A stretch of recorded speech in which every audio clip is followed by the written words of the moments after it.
Olá, queridos alunos! Sejam todos bem-vindos.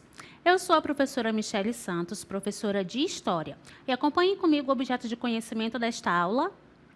Aula 10, objeto de conhecimento, relações de apropriação e transformação da natureza pelas diferentes sociedades humanas ao longo do tempo. Compreensão de cultura como o conjunto de tudo aquilo que o homem constrói, modificando e causando impactos econômicos e socioambientais em âmbito local, regional, nacional e global. Proposição de práticas sustentáveis com consciência e ética socioambiental. E o detalhamento: sistema colonial no Brasil, política, economia, culturas e trabalho, organização administrativa, política e as formas de exploração, dominação e saídas alternativas. Vamos à nossa aula?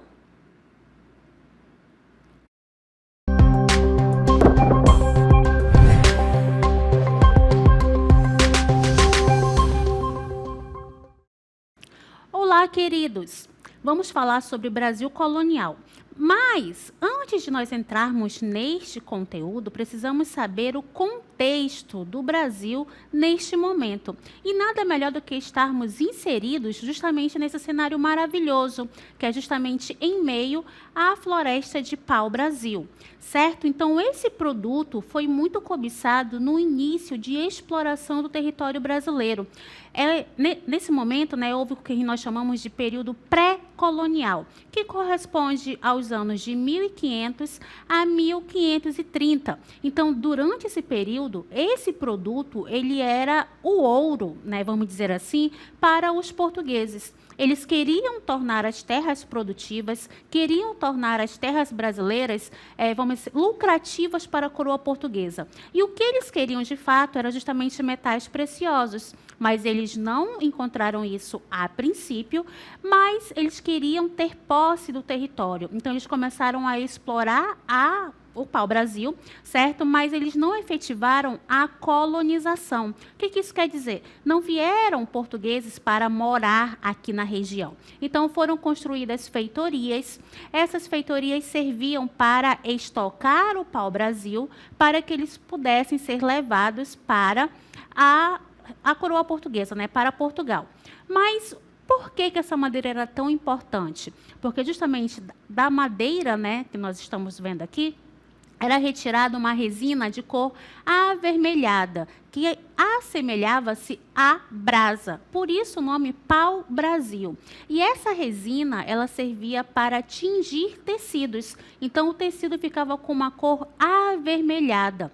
E esse tecido avermelhado, ele possuía um grande apreço dentro do território europeu. Certo? Então, acompanhem quais são as características principais do período pré-colonial. Olhem só. Ele ocorre entre 1500 e 1530. Portugueses não efetivaram a colonização. Eles exploraram o pau-brasil. E nesse momento nós vamos observar a instalação de feitorias, que eram grandes armazéns que estavam localizados principalmente na região litorânea do território brasileiro. Neste momento também vamos observar a presença de expedições guarda-costeiras. Como o próprio nome fala, guarda-costa, ou seja, eles queriam ali proteger a região litorânea do território, visto que havia outros povos europeus, outros estrangeiros que estavam estabelecendo comércio com os povos indígenas. E nesse momento nós teremos a presença, a utilização da mão de obra indígena. Mas por que a mão de obra indígena? Justamente por eles conhecerem a madeira, conhecerem o pau-brasil e estarem fazendo com que eles pudessem realmente recolher a madeira correta, certo? Então, nós vimos aqui características principais desse período pré-colonial. E como havia a presença dessas expedições guarda-costeiras, observou-se que era necessário efetivar justamente a posse, justamente a colonização. E essa colonização ela vai ser efetivada através da expedição de Martim Afonso de Souza em 1530. Acompanhem comigo. Então, essa é a imagem do Martim Afonso de Souza. O objetivo da sua expedição era combater e expulsar franceses das costas brasileiras. Ele também vai organizar, certo, expedições em busca de metais preciosos. Olha só, o que os portugueses tanto buscavam, né, era justamente esses metais preciosos. E, no caso, essa expedição do Martim Afonso vai ter essa função também. Ele vai iniciar o povoamento da terra, certo? São características da expedição de Martim Afonso. Ele também vai ser responsável por criar órgãos administrativos. Quais seriam as finalidades desses órgãos, né? Órgãos destinados à questão do controle da defesa, à questão econômica, à questão judicial. Então, esses órgãos vão estar sendo criados por Martim Afonso. E também ele vai instalar o primeiro engenho para a produção açucareira. Lembrando que os engenhos eram as unidades as unidades de produção da cana-de-açúcar, certo? Nesse contexto, vamos observar também a criação de capitanias hereditárias, como vocês podem ver neste mapa. Então, as capitanias hereditárias, né, foram criadas entre 1534 e 1536. O que eram essas capitanias? Observem aqui no mapa que nós temos aqui, né, essas divisões, certo? Então, esse território que vocês estão vendo aqui colorido era justamente a área da América Portuguesa. E cada um, né, desses pontos, como vocês podem ver aqui, era uma capitania. Então, o território brasileiro ele foi dividido em 15 grandes faixas de terras, certo? E essas capitanias elas foram entregues aos donatários. Então, cada capitania dessa tinha uma pessoa responsável, certo? Então, nós temos aí 15 lotes de terras entregues a 12 donatários, e esses donatários, eles justamente utilizavam dois recursos, né? Havia a carta de doação, que garantia aos colonos o direito de exploração da terra, e a carta foral, que estabelecia os direitos e deveres do donatário. Era uma espécie de código tributário. Então, esses documentos, né, eles legitimavam, eles regulamentavam justamente esse trabalho, né, do donatário, certo? Então, vamos acompanhar agora quais eram, né, os deveres e direitos dos donatários. Acompanhem comigo.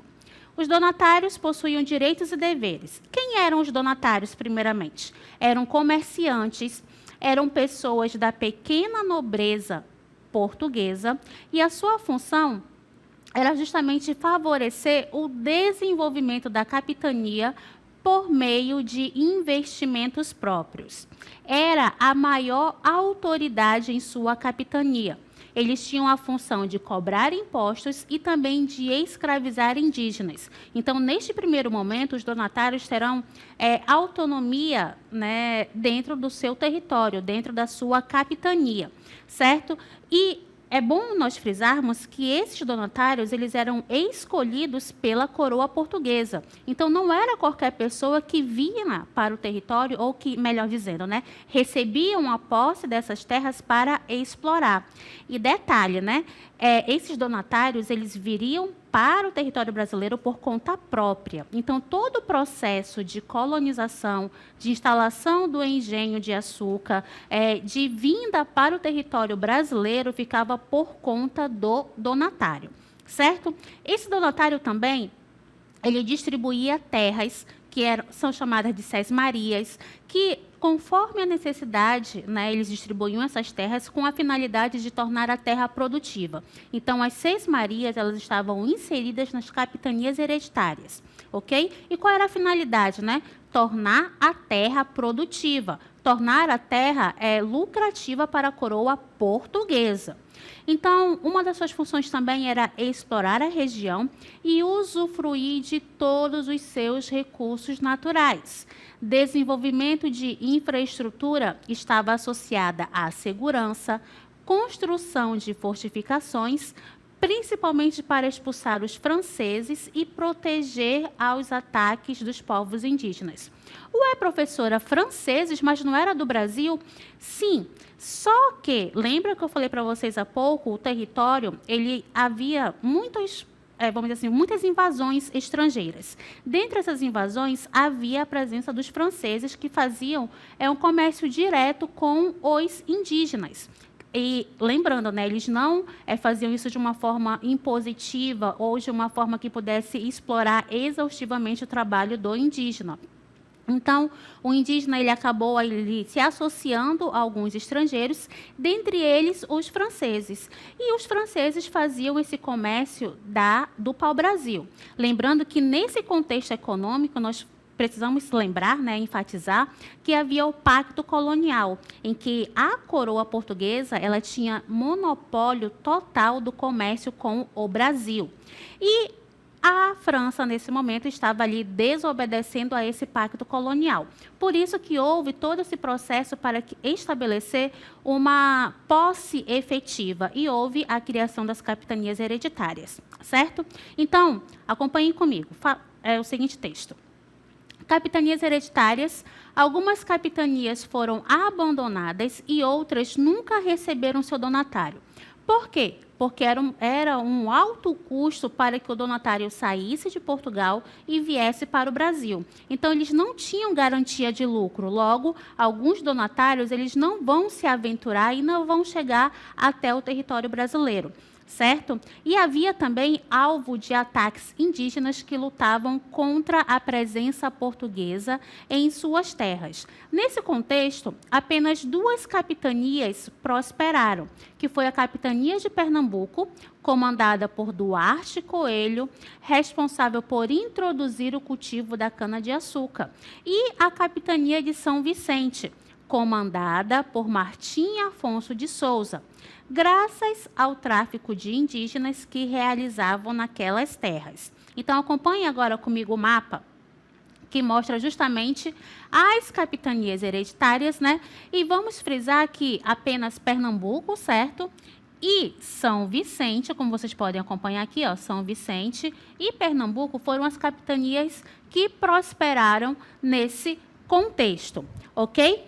Então, quais foram, professora, os motivos para o fracasso das capitanias hereditárias? Primeiro, grandes extensões territoriais, né? Ou seja, houve a divisão com grande área de território e isso tornava inviável o controle por parte do capitão donatário que estava responsável por essa área. A distância entre Brasil e Europa também era um problema. A falta de meios para combater os indígenas. Há também a questão da falta de recursos. Quando se fala de recursos, vamos falar de dinheiro, de capital, para investir na produção açucareira, que foi o fator principal para que esse sistema fracassasse. E também a descentralização política, com a falta de um governo central. Então, nós temos aí justamente esses problemas, né, que ocasionou justamente o fracasso das capitanias. Nós temos uma curiosidade, né, para nós falarmos nesse momento. As capitanias hereditárias, elas impulsionaram, né, o crescimento das vilas, que aos poucos se transformaram em províncias e mais tarde constituíram, né, alguns estados brasileiros. Então, inicialmente, nós temos as capitanias hereditárias que foram se consolidando, foram se estruturando, formando alguns estados brasileiros. A herança do sistema de capitanias hereditárias pode ser sentida até hoje através do coronelismo e das famílias que seguem mantendo o poder em certos estados. Ou seja, tinha a prática do latifundiário, tinha a prática daquele senhor de engenho mandar nas terras, mandar na sociedade. Então, isso é uma característica do coronelismo, né, presente ainda em alguns territórios do nosso país, certo? Martim Afonso de Souza permaneceu pouco tempo em sua capitania, pois ele foi deslocado para ocupar um posto nas Índias. E quem administrou a terra foi sua esposa, Ana Pimentel, tornando uma das capitanias hereditárias mais prósperas dentro do território, ok? Então, neste momento, nós vamos observar a constituição dos governos gerais. Acompanhem comigo.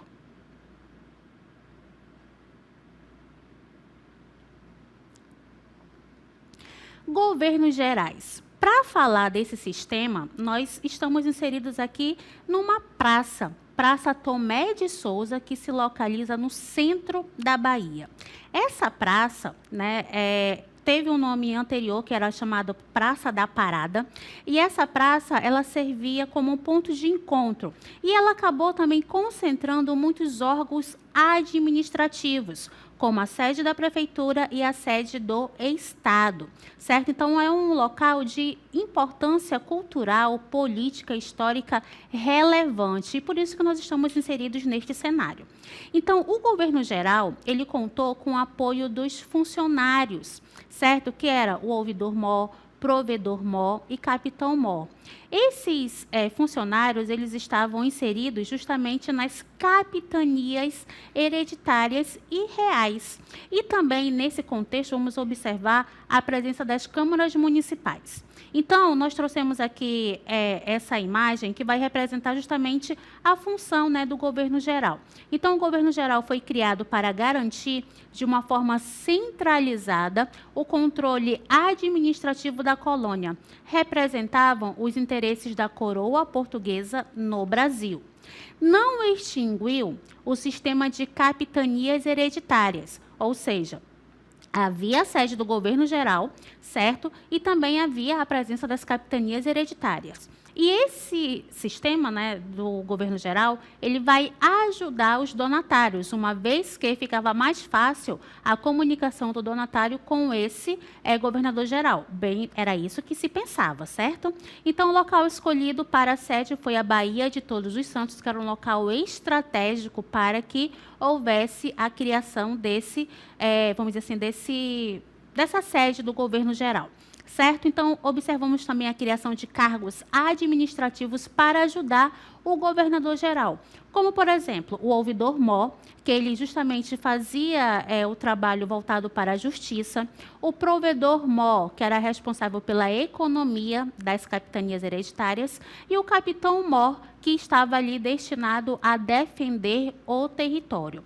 Então, nós temos aqui a presença desses funcionários que vai auxiliar este governador. E dentre os governadores gerais, nós temos 3 principais: Tomé de Souza, Duarte da Costa e Mendes Sá. Então, todas essas pessoas estavam ali voltadas, né, para administrar o Brasil colonial, certo? Lembrando que o governador-geral, ele deveria obediência à coroa portuguesa, certo? E os capitães donatários agora deveriam obedecer ao governador-geral. Então, era uma escala. Certo? Então, na base, nós temos, né, os capitães donatários, e aí nós temos ali a presença das câmaras municipais, que eram órgãos locais. Acima dos capitães donatários, nós temos a presença do governador-geral, que vai estar localizado justamente na cidade de Salvador, né, justamente para poder administrar de uma forma mais centralizada essas capitanias, e ele se reportava para a coroa portuguesa, certo? Lembrando que nós temos aí o controle da coroa portuguesa ao território brasileiro, certo? Então, acompanhem comigo as medidas tomadas pelo primeiro governador-geral, que é justamente Tomé de Souza. Primeiro governador-geral, Tomé de Souza, de 1549 a 1553. Fundou a cidade de Salvador, onde nós temos a sede da administração colonial portuguesa. Lembrem que o governador-geral, ele devia obediência, devia satisfação à coroa portuguesa, certo?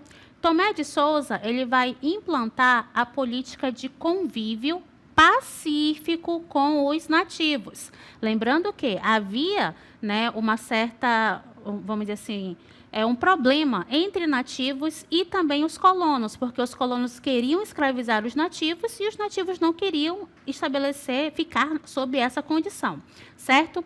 Mas também era permitida a escravização de indígenas hostis. E quando se fala de indígenas hostis, a gente tem que ter em mente aqueles indígenas que não aceitavam pacificamente a escravização. Então, olhem só, né? Tenta ter um convívio pacífico desde que eles aceitem aquela condição de trabalhar para eles na condição de escravizado, certo? Então, vamos observar a distribuição de Seis Marias. Ele também vai incentivar a economia açucareira, lembrando que era um dos critérios para o desenvolvimento das capitanias hereditárias, era justamente eles produzirem a cana-de-açúcar, com a instalação de engenhos, que é a unidade produtora da cana-de-açúcar. Com o Tomé de Souza vieram os primeiros jesuítas, liderados por Manuel da Nóbrega, que era um jesuíta, certo? Uma missão religiosa em nome da Igreja Católica. Instalação em Salvador do primeiro bispado do Brasil, e a sua dificuldade era justamente a comunicação com as demais capitanias da colônia.